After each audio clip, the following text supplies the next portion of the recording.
Bergi Akonsson, óvart að þú, eða komið ljós að þú varst ekki með á æfingu á laugardaginn. Hver staðan á þér? Hún bara fín, með í gær og verð með í dag, þannig að vonandi ég bara góður og klár í bátana. Hvað snerist þetta? Þetta var bara smá stífleiki í kálfa, maður orðinn 35 ára og já, hef aðeins verið erlend í brasi með það, en ég að vona þetta sé bara fyrir aftan mig núna og ég geti tekið af fullu þátt fram á móti og í mótinu. Hvernig sérðu hlutverkið þitt í mótinu spilulega séð?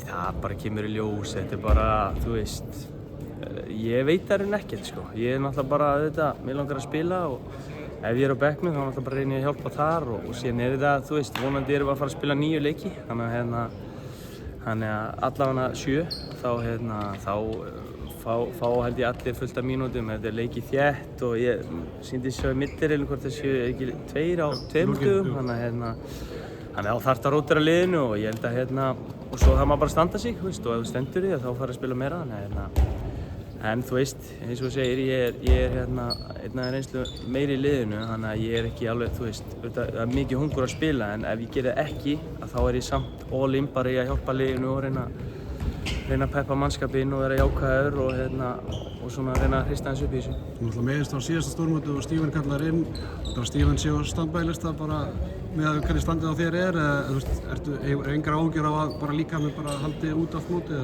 Ég ekkert að pæli því hvort að hann sé á standbælista ekki, skiljur. Ég náttúrulega bara reyna að koma mér í stand og vera klár og ef það gengur ekki, þá bara verður þjálfarinn að taka ákvörðun hvað ég gert, sko. Þannig að það sem betur verið ekki eitthvað sem ég þarf að pæli. Ég þarf bara að hugsa sjálf mig, það kostur við að vera leikmaður. Ég meina staðan á þér núna í dag, þá ertu bara að spila 7 leiki á 10-12 dögum. Já, ég þú veist, ég samt bara líka þannig, þú veist, það kemur með reynslunni, þá, þú veist, ég ekki að horfa endilega strax á móti núna. Við erum bara að undirbúa okkur hérna á Íslandi, svo förum við út á þetta æfingamót, við erum að ná góðan leikinn þar og svo förum við að snúa okkur á fyrstu leikjunum í riðlinum. Talandi fyrsta leikinn, þá náttúrulega erum við að fara að mæta Ítölum, fyrsta sinn á stórmóti í fleiri áratugi Ítalarnir, en þú þekkir þjálfara liðsins ágætlega Bob Hanning, framkvæmdastjóra Fussi Berlín.